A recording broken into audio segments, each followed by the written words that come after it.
بسم اللہ الرحمن الرحیم۔ السلام علیکم ورحمۃ اللہ وبرکاتہ۔ عزیز طلباء، اسلامیت لازمی کے مضمون کے ساتھ آپ لوگوں کی خدمت میں حاضر ہوں۔ آج ہم ٹاپک شروع کر رہے ہیں معاشرتی ذمہ داریاں۔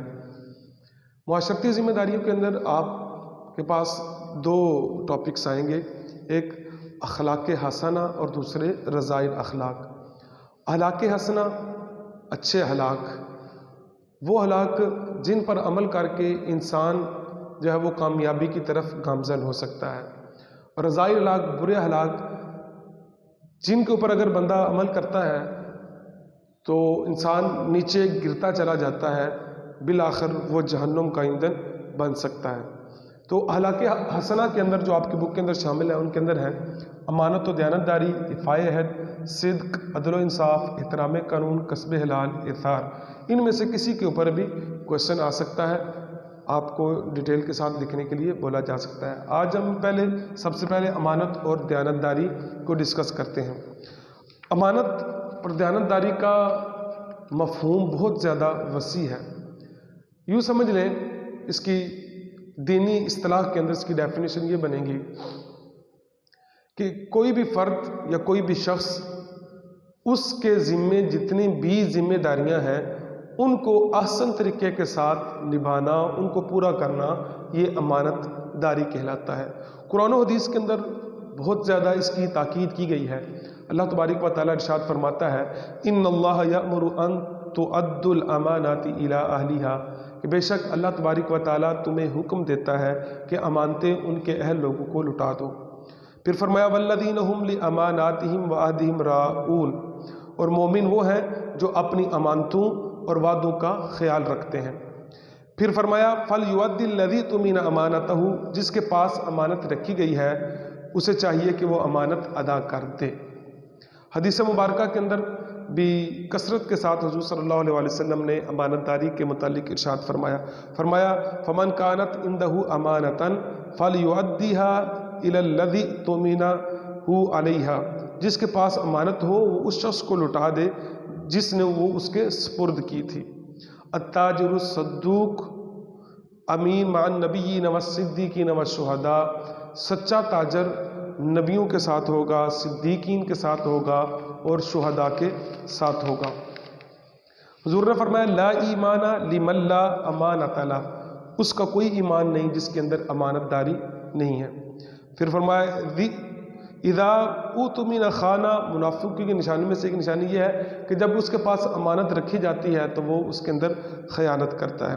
حضور صلی اللہ علیہ وسلم صادق اور امین تھے۔ آپ کی سیرت طیبہ کو دیکھیں کہ آپ کا دشمن ہونے کے باوجود لوگ آپ کے پاس امانتیں رکھتے تھے، اور ہجرت کی رات حضور صلی اللہ علیہ وسلم نے سیدنا علی المرتضیٰ کرم اللہ وجہہ الکریم آپ کو اپنے بستر پر لٹایا اور کہا کہ لوگوں کی امانتیں دے کر آپ بھی صبح ہمارے ساتھ مل جانا۔ تو امانت داری۔ اس کے بعد آ جاتا ہے ایفائے عہد۔ ایفا کا مطلب ہوتا ہے پورا کرنا، عہد کا مطلب ہوتا ہے وعدہ۔ ایفائے عہد وعدے کا پورا کرنا۔ تو اصطلاحی معنی اس کا یہ ہے کہ جس کے ساتھ بھی کوئی کمٹمنٹ کی جائے، اس کو پورا کیا جائے، تو اس کو کہتے ہیں ایفائے عہد۔ ایفائے عہد کا متعلق بھی اللہ رب العزت نے قرآن حکیم کے اندر جا بجا ارشاد فرمایا وَأَوْفُوا بِالْعَهْدِ، اور وعدہ پورا کرو، ان العہد کان مسئولا، بے شک وعدے کے متعلق سوال کیا جائے گا۔ پھر اللہ رب العزت اپنی ذات کے متعلق ارشاد فرماتا ہے ان اللہ لا یخلف المیعاد، کہ بے شک اللہ تعالیٰ اپنے وعدے کے خلاف نہیں کرتا۔ والذین هم لاماناتہم وعہدہم راعون، اور مومن وہ ہیں، ایمان والے وہ ہیں جو اپنی امانتوں اور وعدوں کی پاسداری کرتے ہیں۔ حدیث مبارکہ حضور صلی اللہ علیہ وسلم نے ارشاد فرمایا کہ جس نے کسی کے ساتھ وعدہ کر کے وعدے کو توڑا، قیامت والے دن ایک جھنڈا زمین کے اندر گاڑا جائے گا اور کہا جائے گا کہ یہ فلاں بندے نے جو وعدہ توڑا تھا یہ اس کی عہد شکنی ہے۔ حضور نے فرمایا لا دین لمن لا عہد لہ، اس کا کوئی دین نہیں جس نے اپنے وعدے کو پورا نہیں کیا۔ اس کے بعد منافق کی ایک نشانی یہ بھی ہے کہ اذا وعدہ خلف، کہ جب وہ وعدہ کرتا ہے تو اس کی خلاف ورزی کرتا ہے۔ حضور صلی اللہ علیہ وسلم اپنی ساری زندگی کے اندر اپنے وعدوں کو پورا کرتے رہے ہیں۔ صلح حدیبیہ کے موقع پر ہو، میثاق مدینہ ہو، اور نبوت سے پہلے بھی حضور صلی اللہ علیہ وسلم اپنے وعدوں کو پورا کرتے۔ حضرت عبداللہ کہتے ہیں کہ اسلام سے قبل میرا اور حضور کا کچھ لین دین ہوا، میں نے کچھ پیسے حضور کو دینے تھے، میں نے کہا حضور یہیں پہ کھڑے رہیں میں لے کے آتا ہوں، اور میں جا کے بھول گیا۔ 3 دن گزر گئے، پھر مجھے ادھر میں کسی اور کام سے اپنے گیا، دیکھا تو حضور صلی اللہ علیہ وآلہ وسلم ادھر ہی کھڑے ہیں۔ تو حضور صلی اللہ علیہ وآلہ وسلم نے اپنے وعدے کی کس طریقے سے پاسداری کی، اور حضور وہیں پر کھڑے رہے۔ حضور نے بس اتنا ہی فرمایا کہ تو نے بڑی مشکل میں مجھے ڈال دیا تھا۔ اس کے بعد آ جاتا ہے صدق۔ صدق کا مطلب ہوتا ہے سچائی، عربی کے اندر صدق کہتے ہیں۔ تو اس کی تعریف یہ بنتی ہے کہ حقیقت پر مبنی بات کو بیان کرنا صدق ہوتا ہے، اگر اس کے اندر ملاوٹ کر دی جائے تو وہ جھوٹ بن جاتا ہے۔ اب صدق کے بارے میں احادیث سے مبارکہ اور قرآنی آیات بتانے سے پہلے آپ کو بتاؤں کہ اس کی 3 اقسام ہوتی ہیں: قولی صدق، فعلی صدق، اور اس کے بعد قلبی صدق۔ قول کے ذریعے سے بھی بندہ سچ کہے، زبان کے ذریعے سے، اس کے عمل کے ذریعے سے بھی پتہ چلے کہ یہ بندہ سچ بول رہا ہے، اور دل کے اندر بھی وہ سچ جانے، یعنی کہیں پر بھی تضاد نہیں ہونا چاہیے۔ اللہ رب العزت ارشاد فرماتا ہے وَمَنْ أَصْدَقُ مِنَ اللَّهِ حَدِيثًا، اور اللہ سے بڑھ کر سچی بات کس کی ہو سکتی ہے؟ پھر فرمایا یا ایھا الذین آمنوا اتقوا اللہ وکونوا مع الصادقین، اے ایمان والو اللہ سے ڈرو اور سچے لوگوں کے ساتھ ہو جاؤ۔ پھر فرمایا یا ایھا الذین آمنوا اتقوا اللہ وقولوا قولا سدیدا، اے ایمان والو اللہ سے ڈرو اور سچی بات کیا کرو۔ سچائی کے بارے میں حضور صلی اللہ علیہ وسلم نے فرمایا کہ سچا تاجر انبیاء کے ساتھ ہوگا، نبیوں کے ساتھ ہوگا، صدیقین کے ساتھ ہوگا، شہداء کے ساتھ ہوگا۔ پھر حضور صلی اللہ علیہ وسلم نے فرمایا الصدق ینجی والکذب یہلک، کہ سچائی نجات دیتی ہے اور جھوٹ ہلاک کرتا ہے۔ پھر حضور صلی اللہ علیہ وسلم نے فرمایا کہ بندہ سچ بولتا ہے اور سچ بولتا رہتا ہے یہاں تک کہ اللہ تبارک و تعالیٰ کے ہاں اس کو سچا لکھ دیا جاتا ہے کہ یہ بندہ صادق ہے۔ پھر حضور نے فرمایا کہ سچائی بندے کو نیکی کی طرف لے کر جاتی ہے اور نیکی بندے کو جنت کی طرف لے کر جاتی ہے۔ حضور صلی اللہ علیہ وآلہ وسلم اپنی ساری زندگی سچ بولتے رہے ہیں۔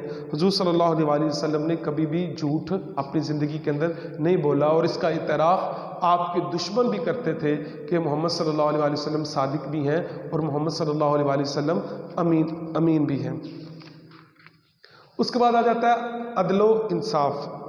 عدل کا معنی ہوتا ہے پھیرنا، برابر کرنا، اور انصاف کا معنی بھی ہوتا ہے کہ کسی چیز کو 2 حصوں کے اندر برابر تقسیم کر دینا، اس کو کہتے ہیں عدل و انصاف۔ تو عدل و انصاف کا اصطلاحی معنی ہوگا کہ ہر صاحب حق کو اس کا پورا حق دینا، ہر صاحب حق کو اس کا پورا حق دینا، کسی شے کو اس کے اصل مقام پر رکھنا اور حدود سے تجاوز نہ کرنا۔ عدل کی بھی 2 قسمیں ہیں، ایک ہے شخصی عدل اور دوسرا ہے جماعتی عدل۔ اگر ایک بندے کا اپنی ذات کے ساتھ ہو تو وہ شخصی عدل بنتا ہے، اور سارے معاشرے کے ساتھ ہو تو وہ شخصی عدل بنتا ہے۔ عدل کے بارے میں اللہ تبارک و تعالیٰ قرآن حکیم کے اندر ارشاد فرماتا ہے یا ایھا الذین آمنوا کونوا قوامین بالقسط شہداء للہ ولو علی انفسکم او الوالدین والاقربین، اے ایمان والو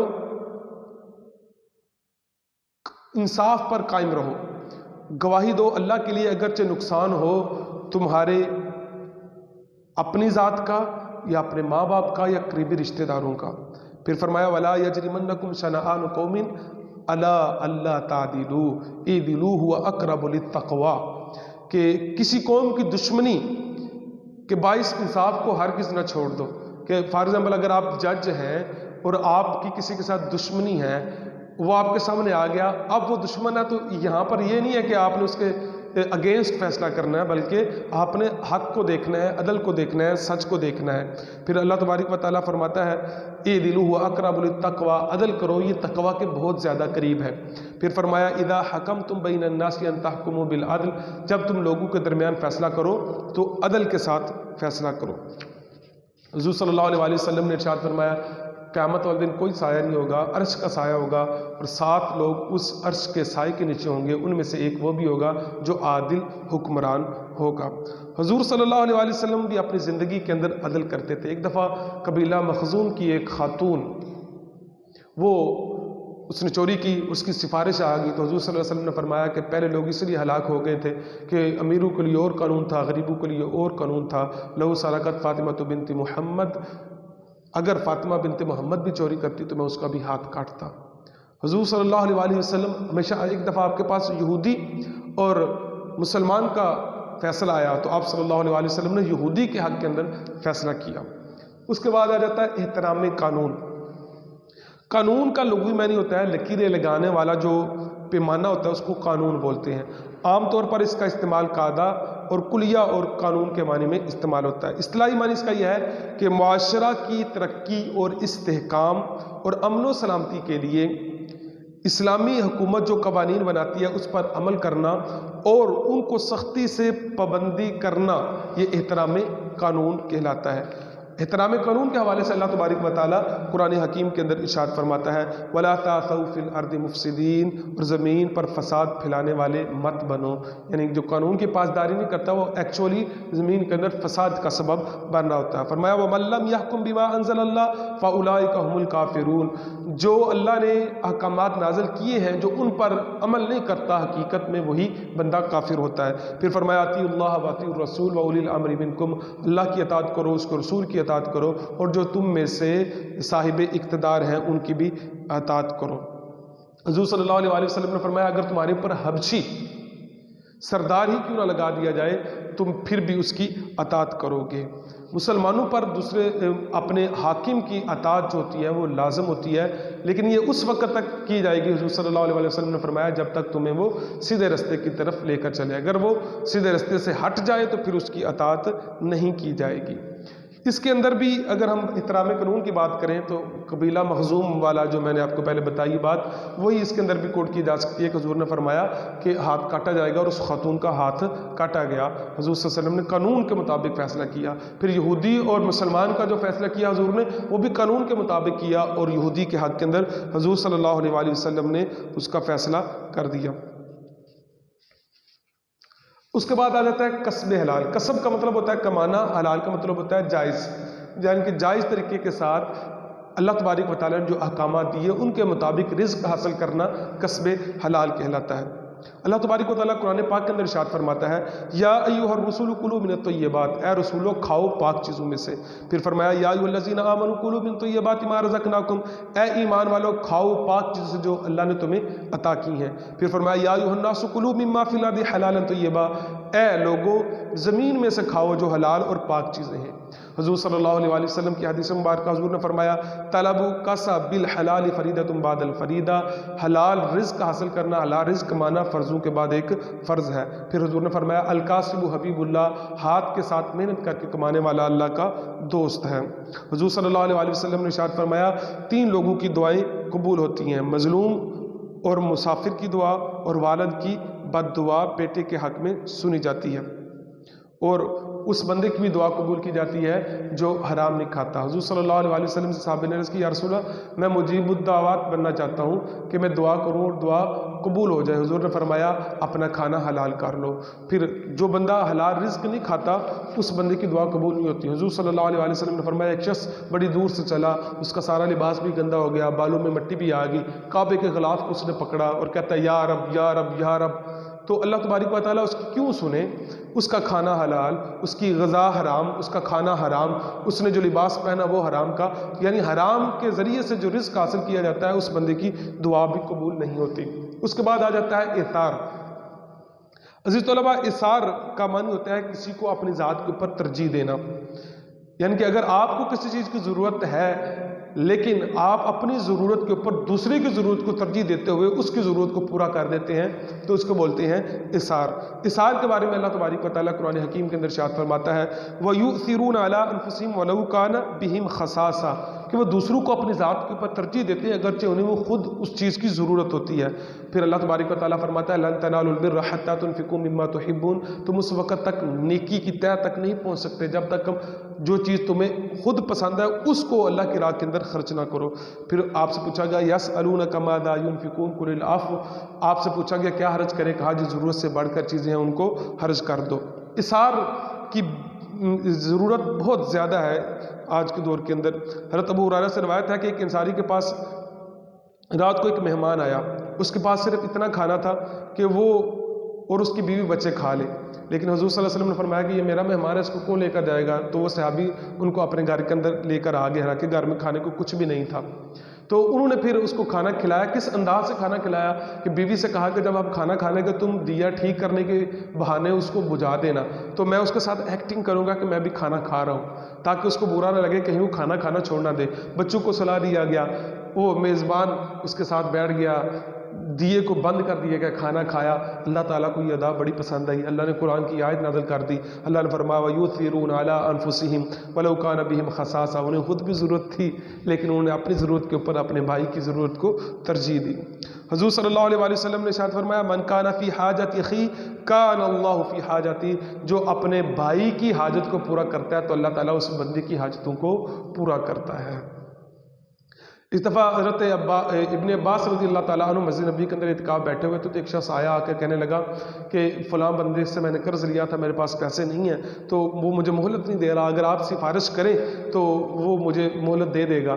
تو حضرت عبداللہ ابن عباس رضی اللہ تعالیٰ عنہ مسجد سے باہر نکلے, وہ کہنے لگا کہ آپ کا تو اعتکاف نہیں تھا, آپ اپنا اعتکاف توڑ رہے ہیں. تو کہنے لگا آپ نے حضور صلی اللہ علیہ وسلم کی قبر مبارک کی طرف اشارہ کیا کہ میں نے صاحب مزار سے سنا ہے کہ انہوں نے فرمایا تھا اپنے بندے کی حاجت کو پورا کرنا 100 اعتکاف سے بہتر ہے, او کما قال. تو عزیز طلبہ اثار کی بھی بہت اہمیت ہے. یہ سارے اخلاق حسنہ ہے, ان کے اوپر بندہ عمل کرے تو زندگی کے اندر کامیاب ہو سکتا ہے. عزیز طلبہ یہ تھا آج کا ہمارا ٹاپک, اس کو یاد کر کے لکھیے گا, 3 دن آپ کے پاس ہے. تو اللہ تبارک و تعالی ہم سب کا حامی و ناصر ہو. السلام علیکم ورحمۃ اللہ وبرکاتہ.